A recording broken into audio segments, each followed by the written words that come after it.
নমস্কার বন্ধুরা, সুপর্ণাস ব্লগসে আপনাদের সকলকে ওয়েলকাম জানিয়ে আজকের ভিডিওটা আমি শুরু করছি।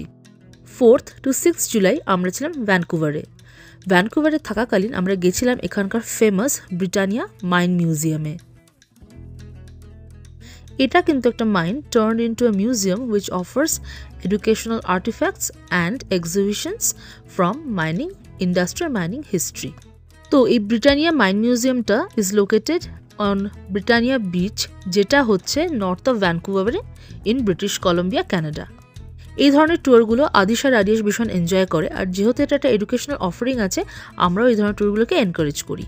তো এইখানে আমি টিকিট প্রাইসিং আর অপারেশনাল আওয়ারটা দিয়ে দিয়েছি, আপনারা ভিডিওটা পজ করে চেক করে নেবেন। আপনাদের তো বলাই হয়নি এই মাইনে অ্যাকচুয়ালি পাওয়া কি যেত। এখানে মেনলি পাওয়া যেত হচ্ছে কপার। একটা টাইমে this was the largest copper mine in the world, মানে বুঝতে পারছেন। এটার অপারেশনাল পিরিয়ড ছিল ফ্রম 1904 টু 1974। তো ঢুকেই আমরা দেখলাম কিছু মাইনে ইউজ করা জিনিসপত্র রাখা আছে, আর এখানে একটা এরকম বুম মেশিন বা যেটা দিয়ে ব্লাস্ট করানোর সেরকম একটা মেশিন রাখা আছে, যেটা দিয়ে মানে আপনি প্রেস করলে লাইট জ্বলছে। তো ওটা একটা মনে হচ্ছে যে আমরা যেন এটাকে ব্লাস্ট করাচ্ছি। তো ঢুকেই প্রথমে একটা শর্ট ফিল্ম মতো দেখানো হলো যে ব্রিটানিয়া মিউজিয়ামের একটা হিস্ট্রি, যে এটা কবে থেকে কবে অপারেশনাল ছিল, কি পাওয়া যেত। আর যেহেতু ব্রিটানিয়া বিচ মানে বুঝতেই পারছেন একটা রিভার ব্যাঙ্ক আছে, তো রিভার ব্যাঙ্কের পাশে যেহেতু মেনলি সিভিলাইজেশনগুলো হতো, সেই জন্যেই কিন্তু এই মাইনটা ওই রিভার ব্যাঙ্কের পাশেই হয়েছিল। তো ঢুকেই একটা ছোট্ট মিউজিয়াম মতো করা ছিল, যেখানে লেখা ছিল ফ্রম সিঙ্ক টু কোমোট। যেই জিনিস আপনি ইউজ করেন না কেন তার মধ্যে কিন্তু অল্প বিস্তর হলেও এমন কিছু মেটেরিয়াল থাকে যেটা মাইনিং থেকে কালেক্ট করা হয়েছে, যেমন সিলিকন, জিপসাম, কপার তো আছেই। তারপর এই জায়গাটা যেমন ছিল সিলভারের কিছু জিনিস, যেমন silver is a by product of other mining materials. আর সিলভার তো আমরা জুয়েলারি, কয়েন কত কিছুতে এনে ইউজ করি। আর এখানে একটা ইন্টারঅ্যাক্টিভ গেম ছিল, যেখানে দেখা যাচ্ছিল যে কিভাবে ওই মাইন ট্রেন দিয়ে জিনিস নিয়ে আসা হয়, তারপর সেখানে মাইনিং করা হয়, আর তারপর এখানে কিছু এক্সট্রা জিনিস থাকলে সেখান থেকে বার করে নেওয়া হয়। তো বাচ্চারা তো এইসব জিনিসগুলো ভীষণই এনজয় করে।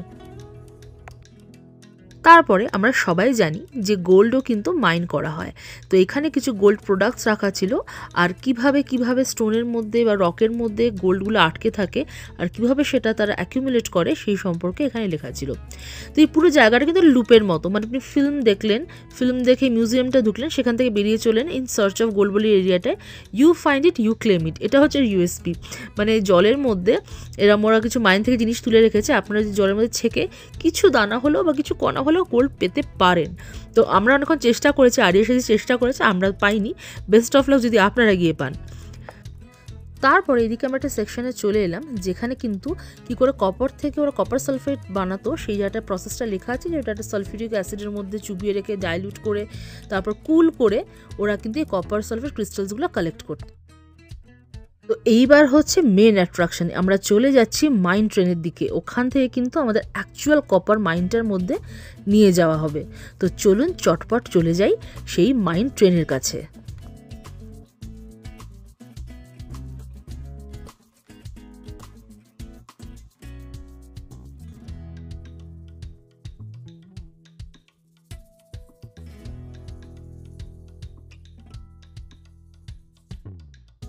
তো চলে এসেছি আমরা যেখান থেকে মাইন ট্রেনটা ছাড়বে, এখান থেকে হার্ড হ্যাটগুলো আমরা কালেক্ট করে নিলাম। আর দেখুন আমরা সবাই কিন্তু হয়ে গেছি মাইনার্স।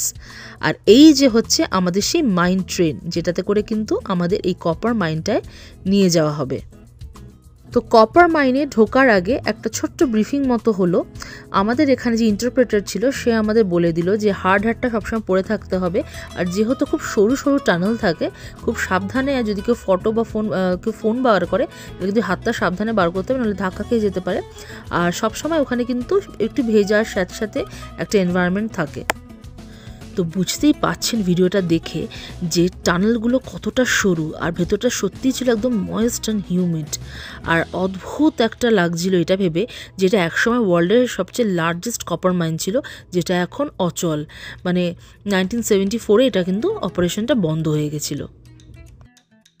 তো বেশ খানিকক্ষণ যাওয়ার পর আমাদের নামিয়ে দেওয়া হলো, আর আমাদের বলা হলো যে আমাদের ইন্টারপ্রেটারকে ফলো করতে, আর ওদিকে একটা ইয়েলো লাইন ছিল তার পিছনে গিয়ে দাঁড়াতে। that we own.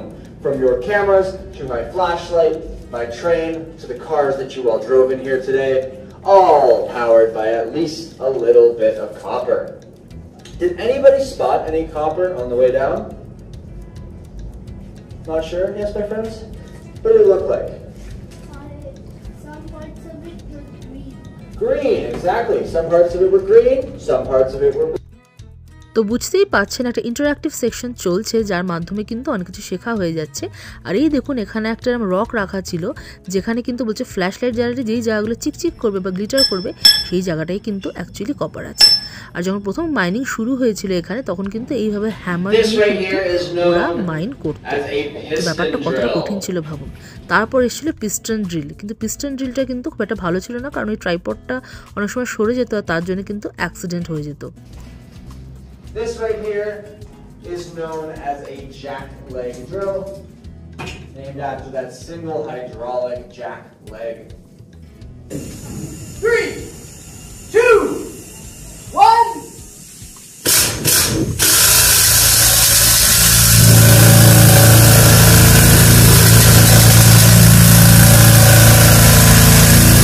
ওইটা ছিল জ্যাক লেগ ড্রিল। আর দেখুন এই দেয়ালের মধ্যে কিন্তু এই রকের মধ্যে বড় বড় ফুটো আছে, সেখানে কিন্তু ওরা ডায়নামাইট লাগাতো আর ওই ডায়নামাইটটা দিয়েই কিন্তু ওরা ব্লাস্ট করাতো। তো কী কী জিনিস দিয়ে মাইনিং করা হতো সেই টুলসগুলো আপনাদের দেখিয়ে দিলাম। এইবার কিন্তু আমরা ইন্টারপ্রেটারকে ফলো করে চলে এলাম মার্কার্স সেকশনে। মার্কার্সটা কি, যখন ওরা ড্রিল করতো তাতে যে জিনিসগুলো পড়তো, যে রকগুলো পড়তো সেগুলো তো সরাতে হবে, সেই জিনিসটাকে বলা হতো মার্কিং। তো সেইটা কীভাবে করা হতো সেটাই জানতে এখানে আসা। To me this is a shovel, but to our miners this was known as a muck stick. And with this muck stick, our miners were expected to haul out 6 tons of muck, very creatively named muck machine. And তো বুঝতেই পারলেন প্রথমে ওরা ওই মাক স্টিকটা use করতো আর তাতে ওরা 6 টন মতো মাক সরাতো, অ্যান্ড দেন তারপর ওরা এনেছিল মাক মেশিন যাতে একটু সুবিধা হয় আর এইভাবে চটপট ওরা মাকগুলোকে বার করে নিতে পারে।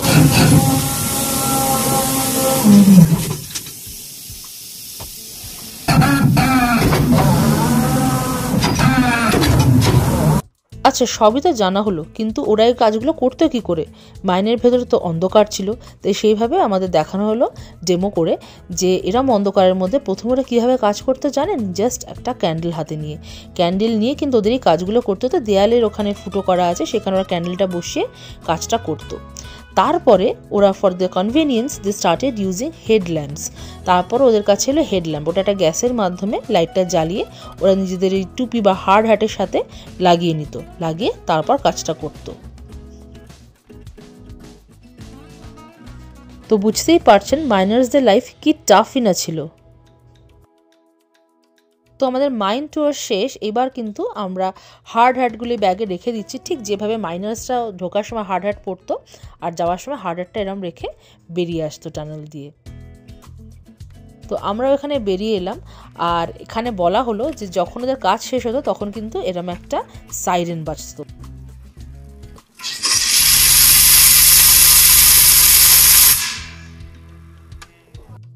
তো এই মাইন ট্যুরের পরে আমরা যাচ্ছি ফর দ্য বুম শো। এটা হচ্ছে একটা মাল্টি সেন্সরি শো, যেটা কিন্তু লাইট অ্যান্ড সাউন্ডের মাধ্যমে আপনাকে ফিল করাবে যে এই মিল নাম্বার 3-তে, দ্য ফেমাস মিল নাম্বার 3-তে কীভাবে কাজটা হতো। এই মেলটা এটা ফেমাস কেন বলছি, অনলি এই মিল নাম্বার 3টাই কিন্তু এখনও মানে আস্ত আছে, যেটাকে ওরা ইউজ করে টু মেক পিপল বা two interact with people understand যে কীভাবে কিন্তু একটা মিলের মধ্যে কাজ হয়। তো এখানে ঢুকে কিন্তু সত্যিই খুব ভালো লাগছিল এবং খুব রোমাঞ্চ অনুভব হচ্ছিল।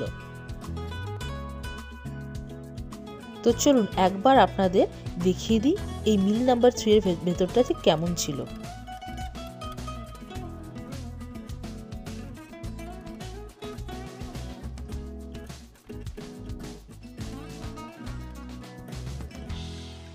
আর এইবার আমাদের বসতে বলা হলো, শুরু হতে চলেছে আমাদের বুম শো। তো এইটা একটা 15 মিনিটসের মাল্টি সেন্সরি বুম শো, যেখানে কিন্তু স্পেশাল এফেক্টের মাধ্যমে they are going to bring the mill to life. কিছুক্ষণের জন্য আপনি ফিল করবেন যে আপনি একটা মিলের ভেতরে আছেন, আর সেখানে কাজ হচ্ছে, কনভেয়ার বেল্টের মধ্যে দিয়ে জিনিস যাচ্ছে, গ্রাইন্ডিং হচ্ছে। মানে হচ্ছে মিলটা যদি চালু থাকতো আর আপনারা যদি সেই সময় মিলের ভেতর ঢুকে পড়তেন, ঠিক আপনার কান যে ধরনের জিনিস শুনতে পাবে বা একটা এনভায়রনমেন্টের মধ্যে আপনি নিজেকে ফিল করতে পারবেন, একটা মিলের এনভায়রনমেন্ট, সেই জিনিসটা ফিল করানোর জন্যই কিন্তু এই বুম শোটা। আর এই বুম শোর মাধ্যমে কিন্তু পরিষ্কারভাবে আপনাদের দেখিয়ে দেওয়া হবে যে কিভাবে ওরা কপারটাকে এক্সট্র্যাক্ট করতো। আর এইটাকে বলা হয় স্কিপ এলিভেটর। এইটা কিন্তু টনকে টন জিনিস নিচ থেকে একদম উপরে ক্যারি করতো। Is a kind of sloping freight elevator used to carry the heavy equipment up to all the various levels. But workers riding it, that was absolutely forbidden. It's just too dangerous. Even empty, the skip weighs 3 tons. 15 tons of a full load. Imagine if it would break free. Anything in its path, like right where you're sitting now, would just... Well, fortunately that never happened.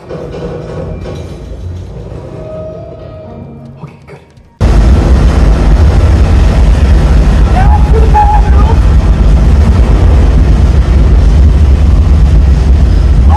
Location change! Team Walkway!